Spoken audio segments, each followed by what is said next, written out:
biso na ngonga nyonso boza kolandela biso topesi bino bambote na bino ebele na lolenge vraiment bopesi biso confiance ya kolanda émission na biso tolobela mboka oyo elekaka na chaîne na biso ya YouTube TLB Info TV tolobela mboka Info TV.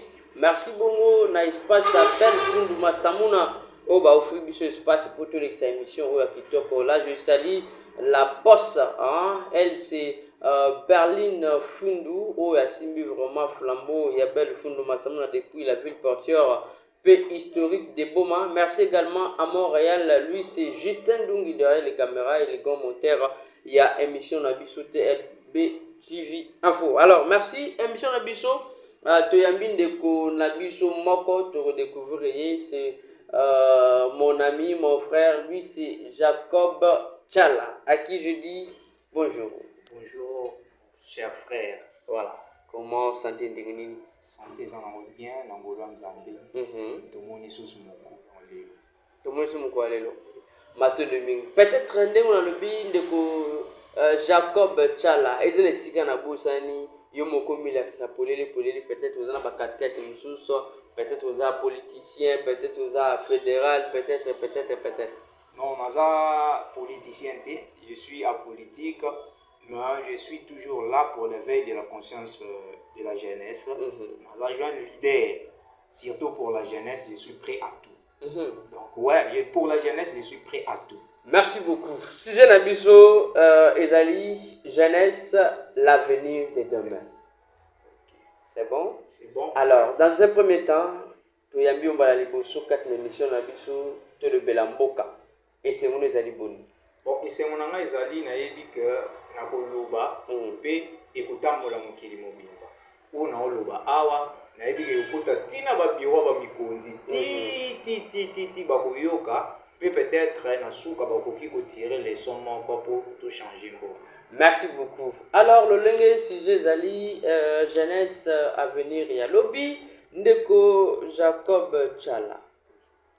Est-ce que na le lengue tu as relevé là que jeunesse ezali avenir à lobby? Vous allez sûr que eloko tozoloba ezali bongo? Oui, ezali bongo. Jeunesse c'est avenir à lobby. Parce que papa na biso makasi aussi là misala o bakokai ko sala loba banu sala lobi bazokoka su ko sala ngote et komi biso ba jeune tozo relève place bango basukeli poto kendeli liboso. Alors to jeunesse avenir à lobby soki toke na domaine politique. Dans le domaine politique, est-ce que vous avez ressenti que jeunesse peut représentativité le langue faut aller dans la politique et la biso et la démocratie à Congo ezali? Oui, jeunesse est pour représenter très bien politique et mboka na biso. Le preuve en est que pour monaki, tout un ministre jeune à la personne de M. Constant Moutamba, c'est lui qui avait très bien géré un ministère à Salaki Boulam Makasi, à Congolais va s'épéler. C'est un jeune. Et ça va faire un athée autoyé, baïba, moque pesa bango ba mandé belé va saler l'autre côté. Mais hormis de ko Moutamba, apparemment, Bajen, Bazali vraiment dans la politique. Bon, Bajen, Bazali vraiment dans la politique, c'est partant aussi des accords. Il y a des politiciens na biso. Signé des accords na bango. Tokozo ba élection. Est-ce que vous êtes réellement sûr que biso bato to pona ka bango bazwaka? Ah bon? Parce que si... Mais on est sûr que bango bazwaka ndeko. Non, mais moi je vous dis la vérité. Bango te bazwaka. Banani bazwaka. Ba o bazwaka population pona ka bazwaka te. C'est juste accord politique na bango yango nde esala ka bazwa. Yango esala population peut-être ba député. Oui, ba député bazwa. Pour ne pas citer le nom des gens, il y a un élu à qui na niveau provincial et national. Et même les matériels s'est posé à Zouyi, mais il y a un accord politique, il y a haute diplomatie, il y a Mboka, il y a Mouezo couvrir. Merci beaucoup. Alors, ceux qui sont jeunes ne bas de la vraiment quand la politique. Et nous a la rôle ni oyo jeune à jouer la politique. Il y a plus de démocratie à Congo. Bon, jeune a beaucoup joué rôle de Belé. Et Belé m'a cassé Boleka. comme d'abord un à développement, l'idée, la durabilité, la réflexion rapide, et puis la innovation. Parce que papa na biso bakoki suko innover, mais biso to yesika na makasi ya sika to koki facilement ko innover. Place bango bakoka kité na ndenge technologie ezokende biso to koki ko sala makambo ebele koleka bango. Mais apparemment bazali ko rêver ceux qui toquent na réalité des choses ndenge za ko sala melaki kati na politique ya Congo à 100% yo moko estimé nano. Jeunesse ko représenter combien de pourcents?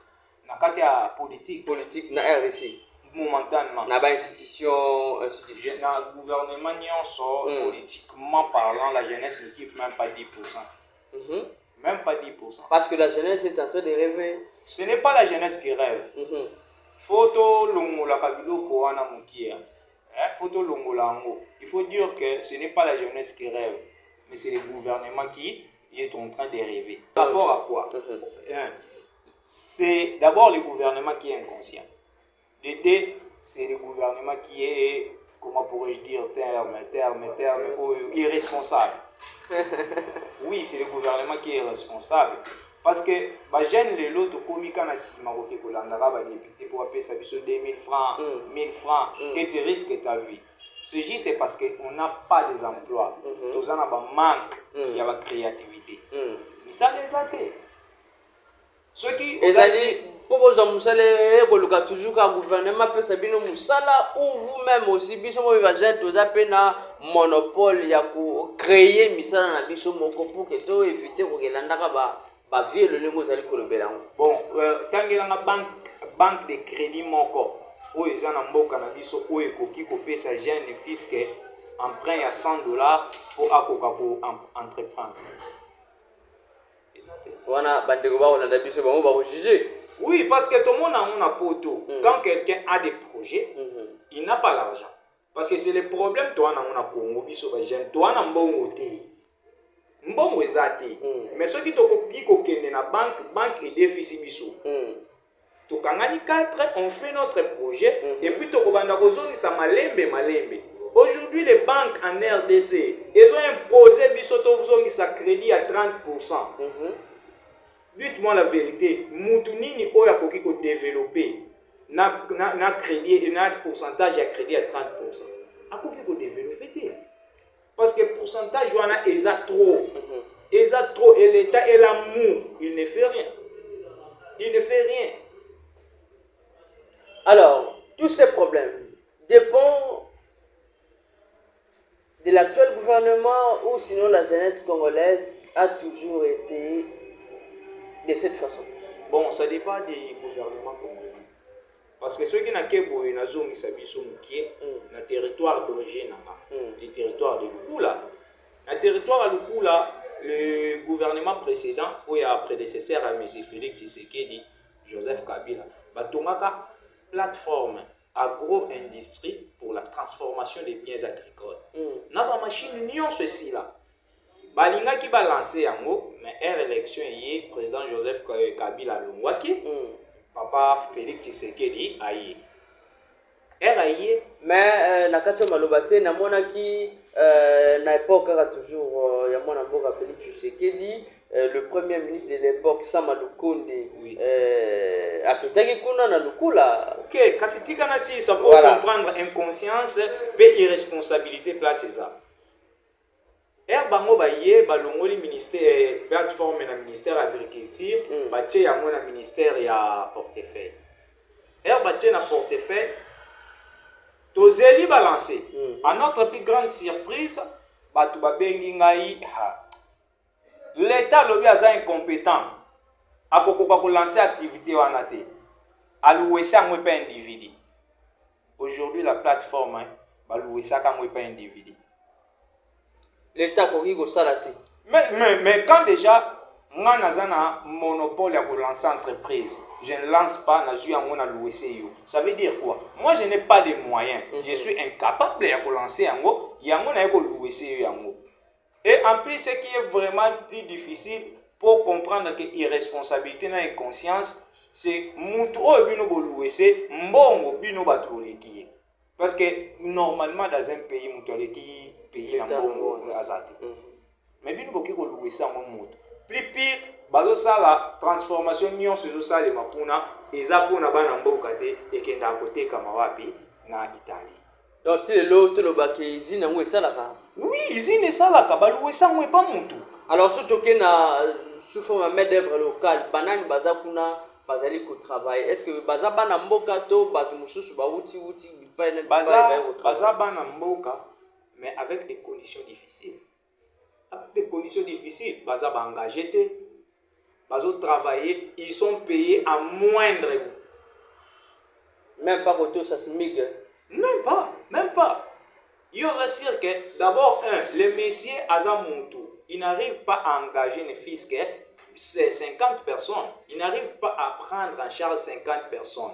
Mais si l'État lui-même n'a pas de normes entre il y a plateforme, l'État pouvait engager plus de 500 gens. Voilà, merci beaucoup Bandewoza Rolanda Bisso. Vraiment, là je vois maman Angélique Kimbele depuis Londres. Hein, vraiment, Bambote na Bele, Bande Kobele Boza Rolanda Bisso. Yepisa pe voisin à côté na YouTube, à s'abonner déjà pour te makamba vitoko. Merci beaucoup Ndeko Jacob Tchala pour na makambo oyo eza kolobama awa. Togoloba. Est-ce que ndeni jeunesse eko kozala pour que azala leader ya changement? Il faut batika ce que jeunesse est à son monopole ya gouvernement. Kotika ba poste stratégique na ba jeune. Batika qui ministère de la justice c'est pas un déco constant. Il a fait la différence. Pourquoi pas bazoaper ba ministère mususu batika? Mais différence ça sali balobi qui a détourné tentative à détournement aux autres le exemple mutoyo a komari déjà pour ça la makambo peut-être au balandelier ndenge nous le exemple mbongo soi-disant yaibaki alingaki aiba. Je vous assure que zongaki na trésor public. Mais est-ce que vous assure que 57 millions ibama et pas batata auto yebi ezonga trésor public? Batata bayo 57 millions. Boyebi amode. Tata Vital Kamerhe wa uti mokonzi Assemblée nationale. Aiba mbongo na procès 100 jours. Ezonga te. Ezonga te. Ekenda wapi? Nacha musapi bakata soki bazongisa balakisa biso ba relevé bancaire. Alors, olobaki yo za opesa charge union sonon na gouvernement. Est-ce que yé moro jeunesse azana part ya responsabilité na été peut-être na le lingue eza ko sala que jeunesse mona na te eza te na hauteur tout ça la makambo oyo vraiment pe ekendeko dans le monde entier ba jeunes peuvent payer mususu par exemple ya ba jeunes ya bi démocratie ya Congo. Bon, jeunesse ngana pesa na attribuer ya biso kaka biso mo ba jeunes 30%. 30% eza pour biso, mais 70% eza pour l'État. Pourquoi? Parce que l'État doit offrir des et pas ba jeunes chance ou soit ba monopole au jeune à kokiko se retrouver. Vous savez, au PC Moutumbongo ya débité. Au PC Moussalate. Au kokiko benga ya aventuré. Parce que na moi mukie oyi azo bundana nango. Ce qui au PC Moutu $1000 qui a kokité. C'est par là qu'on voit que awana za aventuré. Mais tant qu'au PC Moutumbongo te, au PC lo côté kokiko benga ye aventuré. C'est l'État congolais. Azo lo ba jeunesse. Qu'est-ce qu'il a offert à cette jeunesse? Mais aujourd'hui, le ministère de la jeunesse, tout ça, na jeune, ça wana. Jeune au moins na ba innovation ni pour na remonter pantuana. Je ne sais pas si vous parlez de la ministre. De la ministre également. De la ministre. Ouais. Bon, terrain en a kota moté, à ce que je sache, ministre grâce pour nous, félicitations pour la nomination. Nous voulons voir ce qu'elle va faire. Mais les jeunes. Oui, elle est jeune. Naboïté, elle est jeune. Qu'est-ce que vous attendez d'elle? Qu'est-ce qu'on attend d'elle? Voilà. C'est qu'elle a apprise dans l'université na ba moya Porto. Parce qu'il y a koleli awate. Ayebi ba condition ya ba jeune awate. Vous pensez que na IDPS les gens na ba jeune qui sont intelligents. Oyo ba kokaki ko tia na poste wana. Je ne dis pas, Tozoyo Karango. Je doute fort na titre naï. Je le dis ouvertement, je doute fort. Vous en doutez par rapport à quoi? Par rapport il y a à quoi? Titre, on a eu, par rapport à quoi? Ouais. Quelqu'un a bandit classe en 2005, assis ici en 2019. Ça fait 14 ans. Na 14 ans, attendu école primaire, secondaire, na université assis ici. Assis ici, en 2019 to 20. Na université ko ya tangela faculté on a baeko instauré à moi à peine en 2022. Mais parfois azo za makanta ya na lukula kuno yamba epe na segonyoso. Non, na ko yamba je doute fort, mais pour moi ce n'est pas d'abord les études, les titres, mais c'est d'abord la capacité qu'a une personne à innover, à créer. C'est d'abord ça pour moi. Ce qui tokozo appelle président Tangate azane mayele te mais aïe na ba idée à bongisa mboka. Où est le mal? Tous na ba professeur à l'université, qu'est-ce qu'ils ont fait? Bayi baba mbongo bakenda nango. Soit disant ba tanga bazang bango ba silisa niveau de classe, qu'est-ce qu'ils ont fait? Ils n'ont rien fait. Mais pour nanga, si quelqu'un peut venir, même s'il est illettré, mais avec des capacités pour développer le pays, tout ça venu. Tout appuyer. Aujourd'hui, nous marchons sans vision. Tu vois, il y a une vision et ça, nini. Oh, ndenge biso tozi mwana mboka bato baza kotambusa mboka na ndenge sengeli vision ezanga ndenge nini? Vision ça. Vision ça. Yo lingo za komonela. Vision ça. Nga ngana tourner ce qui vision ça, oye bisi biso soit ba téléspectateurs, ba komena biso na ba commentaire vision ça ni. Bandeko. Ndeko alobi toza kotambola na mboka sans vision. Na éviter yo esi koza kolandela ngai. Opese raison, opese tort, to comment? Alors, ndeko nangai Jacob. Nyamole tozali mwana mboka. Ozali kobundela jeunesse. Oui, na kobundela motina suka. Iyo moko na noza na ba innovation nini? Oyo okolongola jeunesse na libulu. Oyo na kolongola jeunesse na libulu. Na ba idée na nango c'est créer des petites et moyennes entreprises pour na ba jeunes. Créer des petites et moyennes entreprises. Net entreprise oyo ezana lukula. L'État soit en charge parce que ceux qui déjà 500 personnes bakoki ko sala kuna. Je vous assure que disent ko utakine, disent uti matadi, disent uti tina ba province wana. Bakoya lukula ekomi pe déjà munene. Batu baye bavandi 500 personnes bakomi déjà ko sala. Banda wezo chômer bafuteli banda. Bato na pe bazo zo moins revenu. Moins revenu. Donc chaque fin du mois chaque personne sera capable lui-même de se prendre en charge. Et puis, ma kamusuto monaka, et là, même des kiriko, et que ça nini, et que diminuer. Parce que je ne suis pas sûr que nous 7h à zongi 17h. À cause de ce temps avant la navette. Ndeko Jacob, aujourd'hui, la province du Congo central, ville ya Boma, est commune à bas acte de vandalisme. Oyo, il y a Kimoyibi. Vol armée, ils allaient enregistrer. Non seulement dans le Congo central, presque dans tous les pays, mais ce sont des jeunes qui sont plongés dans le ce sont des jeunes, mais qui sont instrumentalisés par des autorités. Je l'ai dit ouvertement. Comment ça va? On va ça. Mais non, excusez, oh les cas qui n'a pas boma. Oh les cas qui n'a pas boma. Oh les cas qui n'a pas boma. Le 28 août. Nakobanga koloba. Peut-être bakoya koluka. Mais Toyoka qui que c'était lui-même le 01 de la police qui était derrière ça. Parce que ces jeunes-là étaient des policiers. C'était des policiers. Moi dans mon quartier. Le quartier est calme. Parce que moi je dors un peu en retard. Je suis là à travailler devant ma machine, mon téléphone, voir Bamindele, qu'est-ce qu'ils font pour créer des petites et moyennes entreprises. Vous comprenez? Dans la fenêtre, suis.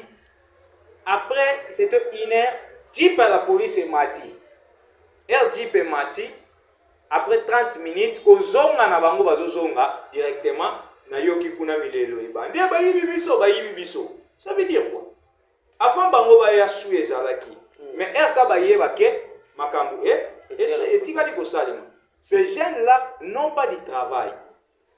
Erba mikonjo wana babengisi bango boya biso topesa bino ba arme. Topesa bino boy tokofuta bino même soki bakangi bino. Boza ya biso moko tokosala nini? Tokobimisa bino. C'est l'état. On est à l'état. Et ça jeunesse jeunesse est devenue l'instrument. Pourquoi? Parce que la jeunesse d'aujourd'hui est orphelin. Orphelin de son gouvernement. Comment?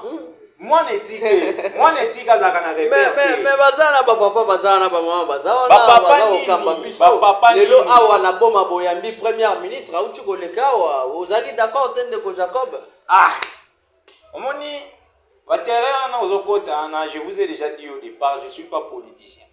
Je suis analyste de la là en train d'assister. Non. Moi, je ne parle pas dans des trucs pareils. Pourquoi? Plus de 250 promesses et puis ça m'a. Tant qu'il y a 3 où ils ont déjà réalisé dans Mboka. Et puis ça m'a autorité numéro 1 à mais ndenge moi na Mboka je dis tsumi noyer a umchugoluba awa il faut battre la makambo port à Boma, il faut battre la makambo.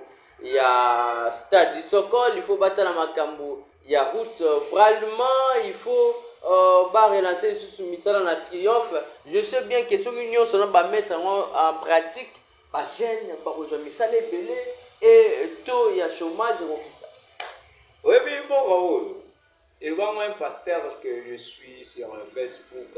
Alubara, Mboka ouais comme une avance, ces anti-porteurs à Omemelo Elo. Comment ça va virer qu'à 3 virages? À Limoué. Donc, Mboka yoko Limoué Bomo. Ce n'est pas la première personne à faire sa déclaration à Bomo pour aller à port. Lui-même, le président de la République, a fait ça mot. Promesse à port. Il y a port. Et c'est réalisable. C'était quand? Nathan a propagande. Il était ici à Boma. 2023. 2023, Nathan a propagande. Est-ce que. Tilelo. Promesse à Genabosana na Mwanda. Avant décembre. Avant Tokoma na décembre. Courant Kokota na Mwanda. Courant Kota. Vous savez quoi? Ils ont l'art de parler. Hein? Mais. Basala ka betidité. Parce que comme la promesse de Koloba qui n'a pas courant à Mwanda, un président ne peut pas directement promulguer ça. Parce qu'au tali il faut qu'Abimisango parce que c'est réalisé avant décembre. Au moins il et ils viendront nous dire que c'est Kabila qui bloque. Surtout moi j'aime pas ça. Non, nalinga Kabila mingi te. Mais ce que le gouvernement est en place est lingi singa Kabila. Ils ont l'oukana linga Kabila. Bon, ceux qui te rejoignent maman Mouki. Oui. Du temps de Kabila. Oui. Est-ce que jeunesse était une jeunesse responsable? Nathan ya Kabila, tout ça qui est une jeunesse responsable te. Mais les lots, jeunesse et les lots, ils ont sous plus responsable par rapport à Yawana. Merci pour notre comptabilité. Ndeko Jacob Tchala, il est tant que jeune ici. Ozoya, na baide ni nan oza nango peut-être eko longola biso eko pesa biso espoir tant toza toute la jeunesse à Congo central, jeunesse à RDC Mobimba. Tant toza komona yo tomoni oui vraiment jeunesse à RDC espoir ezali na nzela ya Ndeko Jacob Tchala. Donc d'abord c'est que il faut tout signer, tout simbana. Ngamo na okobate. Tout simbana to kende to luka ba voisin moyen. Toko matina ba poste wana stratégique ekoya te ke ngamo kona kende mais ceux qui to simbani biso nyonso to sali front toko affronter yango mais lelo jeunesse pe eloko bato wana bazokotisa na biso eza division bango souci na bango biso tozala diviser po bango ba renyaka mais il n'est plus temps toi na slogan c'est mon frère que j'aime beaucoup hein. C'est mon frère je salue aussi Nathanaël Onukomba je sais qu'il va le suivre. Oui, bien. Oh, il y a organisé activité le 24 voilà, octobre. parmi les gens qui sont en activité, moi aussi je serai. Je serai là. Parce que c'est un ami, un frère à moi. Merci. Alors, surtout qu'il y a une activité, on a organisé le 24 octobre, il y a un Nathanaël depuis la ville province de Kinshasa. Oui. But nango, objectif nango ezali. Bon, objectif nango eza ko yebisa ba jeune congolais ndenge makambo eleki. Parce que ce qu'on a slogan na biso, le Congo qui inspire, na le Congo qui inspire eza match eza triqué, il faut tout bourrer. Dans ce qui normalement tout à l'heure, tu as match à dame. Bango bana 25 pions, biso to na 15 pions. Bango banani bino bango gouvernement ya na 25 pions, biso to na 15 pions. Ça veut dire que to longa ta. Oh, il y a gouvernement makasi hein. Hein? Olingi bango te. Te na yini bango te mais ba ozwa responsabilité ta. Papa ozwa ka responsabilité à moi en été moi en afinga partout. Alobela ka partout. Alors, activité on est aux ala ovandi. Banani ba ozala appelé baya ko participer pour bayo ka message. Est-ce que ezara ba kinoa kaka ba jeune akini kaka ba jeune na Congo central ba ozala représenter te ya Kasai ya Grand Katanga, Grand Bandundu, Grand Équateur. Bon, ba jeune ya Congo mobimba baza appelé o ya moni azana makoki akoki ko ya a rejoindre biso na Kinshasa. Mais en dehors de ça, tu bandit na Kinshasa pour te lancer. Après Kinshasa, en novembre, tu as na Congo central. Na Congo central, après Congo central, tu peux même que tu l'exa ba fête. Après ba fête, tu vas na Bandundu, tu vas na ba province Nyon, son de ko Nathanaël. Il y a un leader et fondateur, il y a le Congo qui inspire. Merci beaucoup, Bandeko Nabiso Nyonso. Vraiment, Totoni Bino Botondi. Tout ça, ok, il faut tout chuter. Nabiso Nabiso Nabiso Mendeko Jacob Chala. Vous étant jeune, vous allez défendre la jeunesse. Bien qu'il est belé, jeune est belé, sous distraction, ma casse. Baza toujours la cima, il y a des politiciens. Bazali ko instrumentaliser bango. Le lengo utiko loba. Ce que moi je trouve aussi quelque part sur le banet, c'est comme si la jeunesse, dans la jeunesse, est inconsciente. Ils sont inconscientes. Manque d'opportunités, ils ont ça là, bandi milongo, bamo nango loko les inconscients. Ils sont inconscients, c'est le gouvernement qui est inconscient, irresponsable en plus. Je le dis ouvertement. Retirer le roi. N'a retirer le côté. N'a pas retiré. Retirer à ta eloko moko terme irresponsabilité. Je ne retire rien. Je dis le gouvernement est inconscient et irresponsable. Je ne retire rien. Merci. Alors, dernier message, il y a pour lancer la jeune. Il y a aussi à propos de l'activité, il y a le 24 octobre na Kinshasa. Bon, ba jeune message na relancer et zabouye biso bana mboka. To sangana, to simbana. Ba leader oyo ba telemi pona likama mboka. To landa ba papa wana te ba oyo ba oya na coin ba pesa biso ba 3000, 4000 pona to vanda nien. To ba koki ko peso 3000, 4000 pour ko silisa ngona minute. Mais lobi soki muto akundeli yo misala eye obandi kosala chaque fin du mois ozozwa mbongo na yo wana eza eloko oyo ekoki kosila te parce que même bible nga naza chrétien lobi tout ouvrier mérite son salaire koma biso tobotami bamama batangisi biso bapapa batangisi biso na espoir que lobi tokoma bato tosilisi bauniversité toya tobanotekaka na bakabine toye tobanosala bacope moboye te ekozala bongo te biso mpe il faut tosala tokoma na baposte tosimba bambongo mpe toforme bafoyer na biso mpona activité ya le 24 na bengi mutu nyonso jeune po aza conscient il veut aussi participer avec nous po amoni ke il faut tobore match parce que match ezala triqué depuis kala en tout cas na bengisi bino na kino le 24 octobre na terrain municipal ya Masina tokozala wana na leader le fondateur Nathanaël Unokomba oyo akopesa biso meeting et tokose limiter kaka wana te tokotambola na ba province mais pour l'activité je vous invite tous et surtout ceux de Kinshasa je vous invite bouya tosangana tozala bomoko tosimba na laka unissons-nous pour rebâtir un Congo nouveau. Voilà, merci beaucoup. Unissons-nous pour bâtir un Congo nouveau. Merci Nabionyo Sobolani, l'histoire avec attention soutenue. Merci, n'est-ce pas, sa belle Fundu Masamuna restaurant moko kitoko Mbobo oyo wapi balobi samedi 4 octobre biso no tozala marche de santé pe kozala ouverture ya piscine. Donc kuna boya ba fille ya tendance Android boya poto laver ndenge ezalaka. Donc osokoli moko lembi ozongi pale po deya basalaire ebandi piscine efungwami babi espace ezali restaurant kitoko Christian Misuni kitoko makasi pele message sendungi. Merci na bino nyonso bolingaka émission na bino tolobela mboka na chaîne na biso ya YouTube TLP Info TV Kota pe s'abonner. Merci ndeko Jacob Chassa na ndengo répondre invitation. Également bien se peut merci na patience na bino pe préférence à la émission pe na ndenge bo s'abonner bo partager vidéo bo tali vidéo leader Nathanaël depuis la ville province de Kinshasa bana boma pe balobi bana posa na pe na boma awa baje na boma balobi kita pe boma comme ça oyo kosa na Kinshasa kuna yaka pe na ville boma osalango po bajani pe ba koluka déjà mutu moko mwantu ami twala faso beto tu bien na Kikongo est-ce ndenge kwa Kikongo ata yo kité na ko expliquer beto ke bana boma donc bana boma mois de novembre déjà je vous assure que Nathanaël Unukumba sera avec nous. Merci. Na province ya Congo central akobanda na Tchela voilà na Tchela Lukula Boma Mwanda Matadi c'est banza bobo ça na bino voilà merci.